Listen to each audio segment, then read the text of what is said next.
I find it so fitting that this last arc is about Dedra and Luthen, because they kind of are the exact same type of person, just on opposite ends of the political spectrum. They feel like they're parallels to each other, but also that they're like kind of on this collision course. They make decisions based solely on their objective and the best way to achieve it, no matter what it costs. And then in the end, both of them are undermined and alienated by the very movement that they fought to help build. I think the tragedy of Dedra is, I think she completely overestimated how much the Empire valued her as an individual. Crazy Stupid Podcast. Thank you so much for tuning in. If this is your first time watching, we'd love it if you could hit the like button, the subscribe button, and the bell so that you are aware of when we post things. All right. Hi, everybody. Welcome back to another episode of Crazy Stupid Podcast. My name is Esther. And I'm Adrian. And today we are here to talk about the final arc of Andor ever. Spoiler alert for Andor. If you have not watched the final 3 episodes, please do not watch this episode. Go back and watch the show and the episodes, and then you can come back. Yeah, we spoiling the whole thing. Yeah. I was reading this article earlier today where they're talking about how like this could have been Disney Plus's Game of Thrones, and I 100% believe that. Yeah, it could have been. Andor could have been the show that continued to grow in popularity, would win you Emmys, would give you that prestige show that was at the center of pop culture. I don't know if it would have ever gotten to the level of Game of Thrones, but because it's a familiar IP in Star Wars, there's a chance it could get significantly popular, you know? I know Tony Gilroy was like, I don't want to be tied down to Star Wars forever. Yeah. Your brother, though, and maybe some of those other people in the writer's room, I don't know. Disney, y'all might have to hit these people up. Here's my thing. I am very content with the story that they told. Yeah. Extremely content, and with the way that they told it. Mm-hmm. I recognize, they probably could have stretched this out because, there's a lot of time jumps. There's a lot of things that we do not see. I do think that in a lot of ways that kind of worked, but I would have loved to have more time with these characters. Yeah. That being said, I will be okay as long as this is not the last thing we get from Star Wars that feels like this. Yeah. All right. You want to dive into the episode? Yeah. First thing I really wanted to talk about was just the overall presence that Luthen has had on this entire series. Mm-hmm. Because even after we lose Luthen in the first episode, you feel the presence that his character has had on the entire show. Yes. The Luthen obviously is not the main character, but he's so central to everything that was built. So when you lose him, you feel the lack, but also the characters that were tied to him feel that lack also. Mm-hmm. I mean, there's so much you could say about his character and what he meant and everything that he built out for the rebellion. But one of the things that I loved was when Andor was trying to plead to the Rebel Council of like, listen, what Luthen is saying is truthful.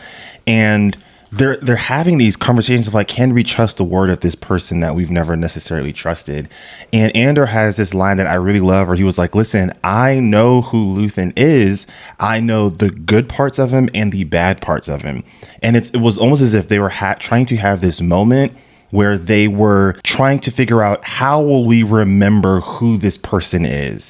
How will history, however they choose to write about him, remember who Luthen is? And I felt like they were trying to create like a very simplistic binary story of who he is. And Andor, you've got Kleya on the one side, very loyal to him, probably won't publicly speak anything negative about him because they are so aligned, because of her childhood, so aligned with where they are ideologically. And then you've got people on the council like Senator Organa and some of these other people that do not like him one bit. And Andor has to come in and in many ways force them, or at least attempts to force them, to be comfortable with the humanity of this person. Yeah. I like that messaging because I do feel like we see that with any version of activists that has existed in our country's history. There feels like a need to create like a blanket statement about like, this is who they are. They were holistically good or holistically bad. But the reality is like, most of them, or at least a large percentage of these actors, were kind of somewhere in the middle. They were things that you could say were really good, things that you would look at and say, I don't know if I agree with that decision. Some of them made bad decisions also. And I feel like whether you're like fully in support of them or those that are like fully opposing them, a lot of historical figures, we don't know how to talk about them in a nuanced, holistic way, you know? I think there's another thing that Andor says later on when he's talking to Vel that goes hand in hand with that. I can't remember the exact wording, but he says, you know, he died for this piece of information. Who cares what he did to us along the way? And I feel like, to me, that speaks to like whether or not a person was perfect. I mean, nobody was, but whether or not you 100% align with every single decision that a person made in their life, it is the impact of their work that should always come first. And so when we're talking about these historical figures, these activists that you're talking about, who maybe there's some controversy surrounding them, maybe there's controversy surrounding their methods, maybe they had some opinions that were distasteful or that have become distasteful as time has gone on. All of that is fair and should be discussed openly and honestly, and it should never take away from the impact of their work. Yeah. And I think that's what he was trying to say about Luthen. You guys are all arguing about all of this stuff about him and his character, but look what he gave us. Yeah. At the end of the day. And it's not just it's not just the information about the Death Star that he gave us. He also points out to them, he gave us this. Where we are standing right now is built off of his labor. And it was very frustrating to watch him try to point that out to the council members and say, like, everything that you have here, you have because of him, and to have them laugh it off like it's not true. Yeah. Now, I don't know these people. Maybe these people are in Star Wars lore. Me personally, who are you and what have you been doing? Besides Bail and besides Mon Mothma, who are the rest of y'all? What type of work y'all been doing to laugh at that? Seriously. Yeah. Because when he was saying like it's insulting to watch all of you guys try to come in here and tear him down when you have not given up what he has given up for this cause, whether you agree with him or not. It just comes down to, we all wanted the same thing, and in the end, he did so much to push us further towards our goal, and that it just can't be erased. I'm really glad that we got the backstory between Luthen and Kleya in that first episode of this arc. Exploring the dynamic between the two of them explains so much about them and how they operate. It makes a lot of sense. It explains his worldview and how he's able to have this just completely objective, militant, extremely disciplined and patient outlook on what has to be done in order to be successful. Because that is the mindset of a military man. That's exactly what that is. And then you see how that's kind of countered by Kleya's urgency, because she's somebody who lost everything right in front of her. So she has this ruthlessness that's just like, we just need to fight back. We just have to make it happen. And the way that they balance each other out perfectly, wherein they become this team that's willing to do whatever it takes, no matter the cost, because of both of their backstories, but with strategy, with a game plan, always thinking ahead because of Luthen's influence on them and the way that he's always thinking ahead. And I really like that moment where they're about to set off that bomb. He says something to her about how, like, this is going to be ugly, what we're about to do. And we cannot be the type of people who look away from the ugliness of it. We have to be the type of people who face it, because the looking away is what they do. We still have to do the terrible things, but we have to be the type of people who go in knowing and understanding the cost of what we're doing, sitting with it, not undermining it, and saying it's worth it anyway. And I feel like that I think is what differentiates them from the Empire, because while both of them make huge sacrifices that cost a lot of people their lives, and both of them make really difficult and sometimes feel like decisions that feel immoral, the difference is that the Empire undermines the weight of what they've done. Like they undermine the cost. They say it doesn't matter. They say these people do not matter, and they brush it aside. But that's not what Luthen and Kleya do. They look it in the face and they say, we know what we did, and we know what it has cost us, how it's cost us part of our humanity, but it's worth it anyway. And whether you agree with that or not, it is different. It's different from the type of violence that the Empire is enacting. And I appreciate that they took the time to point that out to us. There are a number of instances that you can see where even if they don't land exactly where like maybe you or I would have wanted in their ideologies, they're wrestling with it. Like something as simple as, should we go and rescue Kleya? What do we do with Mon Mothma? Bixen and Andor going on their own sort of minor rebellion journey. All of these minor things of like, should we do this thing? Should we not do this thing? That was never going to be a question for the Empire. Yeah. Everyone is expendable. Everyone is just a cog in the machine to keep this thing going. And there isn't any moment where they're sitting with like, ethically, what is the right decision to make here? That is such an important distinction between like what a healthy and functioning society is. At least you're having that conversation. Like it reminded me of the scene that Luthen has with Saw Gerrera, or I think it might have been season 1, when they're arguing and Saul's just naming out all these different like separatists and all these other people, like they're all lost. And Luthen's saying, bro, you might be right, but the future that I'm fighting for at least gives us all a chance to keep on arguing about a better future. What we're up against removes that possibility of fighting on what the most ethical way to run a galaxy could even look like. One of the things that I kind of want to talk a little bit about was, since we're sort of on the topic of the Empire, is with Major Partagaz.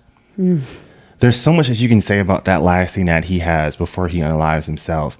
And it's when he's listening to Nemik's speech, the one that he particularly gives to Andor. And there's this implication that either he's gotten a hold of whatever recording, or it's something that has been spreading throughout the galaxy. Yeah, I got the vibe that it's been broadcasting somehow. Oh my goodness. It's such a powerful way for his character arc to come to a conclusion, because when in season 1, when he's asking all of the other workers, what is it that we do here? And they're giving all of these like by the book answers. And he's like, none of that matters. We are here to cure diseases, to fight diseases. And then he says about Nemik's Manifesto, and I guess about the rebellion at large, he's like, it just won't stop spreading, will it? It's like it finally clicked for him. And that moment, I feel like, is such incredible writing, because there's some ambiguity with where he's landed in whatever conclusion. You can't tell if there's a level of like defeat that he has, and that like, I was not able to stop this quote unquote disease of a rebellion, and now because of that I have to reap what I sow, or if there's another side where it clicked for him of like, maybe what I've been doing all along has been wrong. And I love, again, the present. It's such a masterful theme that I see in Andor. The presence of characters that gave ultimate sacrifices, and how that presence looms over the other characters that carry on their vision, their mission. The fact that Nemik's Manifesto has become this thing that people hear and read, and it galvanizes them and it mobilizes them to get more activated. That shit gives me goosebumps, because there's no way he ever thought.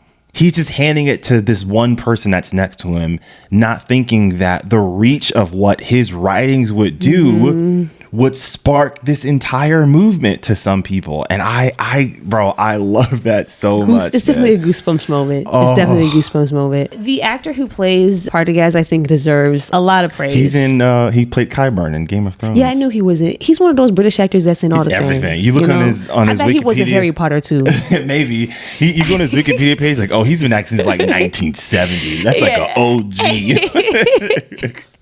But he deserves a lot of props, because there's this moment when they're in that room and they're listening to what's happening as ISB is trying to get Kleya. Yeah. And comms go down. They're trying to get help, and he realizes that they cannot get help because of the thing that they put out about her to get Kleya and the disease, whatever. And you see he realizes, like, we are not going to get them. Like, that's not going to happen. We have lost. And there's this look on his face that, like, it almost makes you feel bad for him. It's like a deep sadness, and it's a realization that we lost, and what I read into it at least was like, I'm going to pay for this. Like, this failure is going to fall on my shoulders. Yeah. And there's this thing that Nemik is saying, the part of his manifesto that they're playing, that's about the way that authoritarian regimes and fascist regimes, they require like this constant work. And so while they seem very strong, they're actually extremely brittle. And it's like, I wish I had wrote it down, but it's essentially this idea that like they are so hard, they're easily broken because it requires like this constant effort and this constant push. And I think like Partagaz and Dedra, which I'll get to her. But Partagaz and Dedra become like the physical manifestations of that reality, because they're these two people that we know have done everything that they can, everything in their power to uphold the empire. Everything that they have done in the show has been, from their opinion, in the best interest of the empire. But the moment that they fail, they are... I am assuming Partagaz knew he was going to die. Yeah. So they're either gotten rid of that way or they're in prison, right? Like, they have to essentially crumble. And it just goes to show that there's no flexibility in this movement. It's exactly what Nemik was saying. It's brittle, it's hard, and so there's no room for error, there's no room for anything, and the second that you mess up, everything falls apart. Yeah. And they embody that, but it's true for the people fighting against the empire too. It just takes the one thing. Yeah. It just takes the one thing and it all falls apart because of how much effort it takes to keep it holding together. What also makes it brittle is that you think there's this implication that you one-upping or backstabbing your colleagues and not having their back or not having like a true sense of loyalty, like you'll be rewarded for that. But none of the characters are rewarded for it. No, I have to. Yes. You know what I mean? I have so many thoughts on Cyril, this. like he it was a facade of an upgrade, and even his mom was kind of trying to tell him about that. Dedra, you sort of had a similar moment where like she was able to move up the ranks, but the second anything minor showed up on the Empire side, they threw her to the wolves. I feel like that's the difference with what you're seeing in those characters versus like what we see with Andor, always willing to go back and save these people and trying to have nuanced opinions of people, like what he does with Luthen, and trying to make sure that he protects the people that are next to him, his soldiers, his family, his love interest. And even the way that he steps out of line multiple times on Yavin. Yes. And when he comes back, they're hesitant, but they hear him out in the end. It's not the end of it just because he was insubordinate. Yeah, and Dedra and Andor, they both do that on multiple occasions, but the motive behind what they're doing is different, and the reaction to the authority figure is different. Dedra. Okay, we're there. First, I want to say I find it so fitting that this last arc is about Dedra and Luthen, because I think we talked a couple weeks ago about how like they kind of are the exact same type of person, just on opposite ends of the political spectrum, and it's always felt like they feel like they're parallels to each other, but also that they're like kind of on this collision course. Sure. So it's very fitting to me that where we end the show is about the way that collision plays out for both of them. There's so many similarities between the two characters, the way that they are both seemingly, at least sort of emotionally detached. They make decisions based solely on their objective and the best way to achieve it, no matter what it costs. They have this complete dedication to their cause. And then in the end, both of them are undermined and alienated by the very movement that they fought to help build. And also, both of them made major sacrifices of their own humanity for these causes, right? There's just so much that's similar to them. I think the tragedy of Dedra I think she completely overestimated how much the Empire valued her as an individual. Yeah. I think she thought because she's extremely competent, like she's a very good ISB agent. She is extremely good at her job, and she proves that over and over and over and over again in the show. She assumed that would outweigh this like insubordination, these things that she was doing, right? She thought like the ends would justify the means, right? Like if I'm doing these things, but I'm proving myself, and because of that, when push comes to shove, when it comes out, I'll be okay because I've proven my worth to this institution. And what she learned, sadly, is that is not true. Number one, because the Empire's one and only goal is to secure absolute power for itself. That is the only thing that it cares about. And so your competency as somebody who's in the ISB, your ability to be high performing is only valuable to them so long as it furthers that goal of obtaining absolute power. But the second that you step out of the rules and are insubordinate, you question that power. Yeah. That's just what it is. It doesn't matter what you do it for, what your reasoning is. It doesn't matter what they gain from it in the end. They will utilize the knowledge that they gained from it and from you, and they will still punish you for it, because the very fact that you are able to step outside of the rules puts their ability to maintain control in question. You become a threat automatically just because of what their priorities are. And two, I think she just misread the room on how important finding Axis was to them. They were never that concerned about Axis, right? They took her, one of their best performing agents, off of that and put her on Gorman, and they replaced her with another person who was obviously not as nearly as well as high performing as her. He went to her for help when he didn't know what to do. They did that because they don't care about finding him. If they do find him, cool, but they don't care about him, because you don't need to worry about insurgencies and rebellion when you have a weapon that can destroy entire planets. You don't need to worry about finding all the rebels in Coruscant and all these places when you know you have this in your arsenal. I don't know, man. I don't really feel bad for her. No, I don't feel a single thing. Not after Gorman. No. She deserves what she got. Yes. I feel pity for her. Sure, because I mean, part of her, the tragedy is that her upbringing was exploited. She was indoctrinated from a very young age, and I'm so glad she has to live with it. Yeah, when they did that reveal, I was like, this is even better than and it's not even something that it didn't cross my mind at all. The sweet irony that she is in the prison that's helping build the machine that she had information on that got leaked, that gave the rebels the information to defeat said machine, is immaculate writing, bro. Oh, she has to sit. Oh my goodness. Sit with that failure. Damn, bro. The moral failure, the professional failure. Sit with all of it, and ain't none of it worth it. Because if she dies, she goes out in glory. Yes, she doesn't deserve that. Yeah, she becomes a martyr for the Empire. I really appreciated the performance that we got from the actress who plays Kleya, because I feel like Kleya is a character that we have not seen crack once this entire series. Even in moments where Luthen was starting to, Kleya was the one that was like, get it together. Yeah. When he's spiraling and he's like, you keep saying we got all the control and we do not. And she's like, lock in. We have work to do.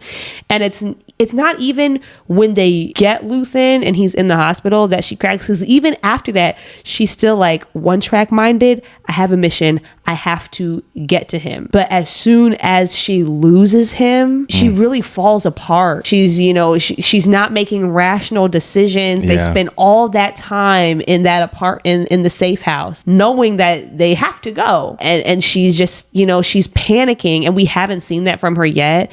And I think it just really shows how crucial he was to her personally. And we didn't really understand completely how personal their relationship was until this arc, and I appreciate them exploring that, because it makes sense, her hesitancy to go to Yavin. It's not just because there's been all this tension between them. I think it's because she does not know community outside of Luthen. It's always been just the two of them. And so being able to extend that community beyond Luthen, much less without him, is scary to her. And you see, when they take her to the infirmary and she's laying there and then she just gets up, and I think it's just the loneliness of it. It's the realization, like, I have lost the one person I've always had, and I'm alone.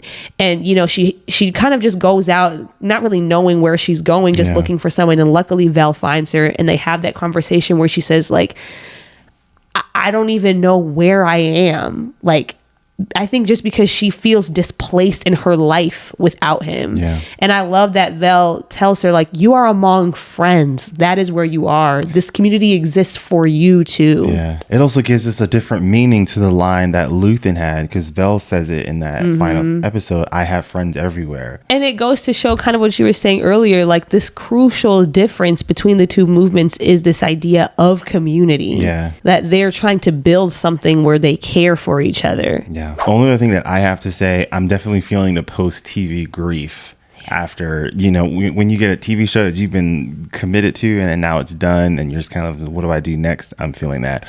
Also, I have been itching to watch Rogue One. Yeah. So I've been trying to be patient. And it's not just me. That was great. I saw a clip show up on my For You page for YouTube, and you go in the comment section, everyone's like, who's here after season 2 of Andor? Everyone's like, who's here after season 2 of Andor? Who's here after the episode 7 through 9 specifically? Andor just made Rogue One so much better in a lot of ways that it was already great. It was, but now I'm like, I can't wait. You see like that it doesn't matter, but like that Punisher meme where he's on the stand and he's like, I'm just itching. I'm just itching. This is how I feel right now, bro. I need to watch it now, bro. Yeah.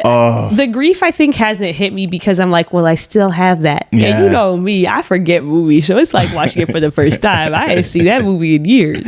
I do just want to give a brief shout out to a project that we've been a part of over the last couple of weeks or so. A nonprofit called Get Free has initiated a new project called Project Fulcrum. This idea that Project Fulcrum is creating is something called Nemik's Weekly Manifesto. Each week, Nemik's Weekly Manifesto aims to bridge the gap between the story and messages of Andor and the real-life history and theory of anti-fascist movements. You'll get a short newsletter in your inbox with a bit about real history and resistance movements behind the show, and an action item that you can be a part of as someone that has been sort of convicted through some of the context that has sort of been happening in the show. If you want to sign up and be a part of that newsletter, the description for what to do is in our description below. So we would love it if you could support some of our friends that have been doing a lot of great work over the last few weeks, dating back to the beginning of this season. Thanks, y'all. So those are our thoughts about the series finale of Andor. Let us know what you all think about this episode and this finale. Be on the lookout for when we review Rogue One. And with that, we will see you all next time. Take care, everyone. Peace.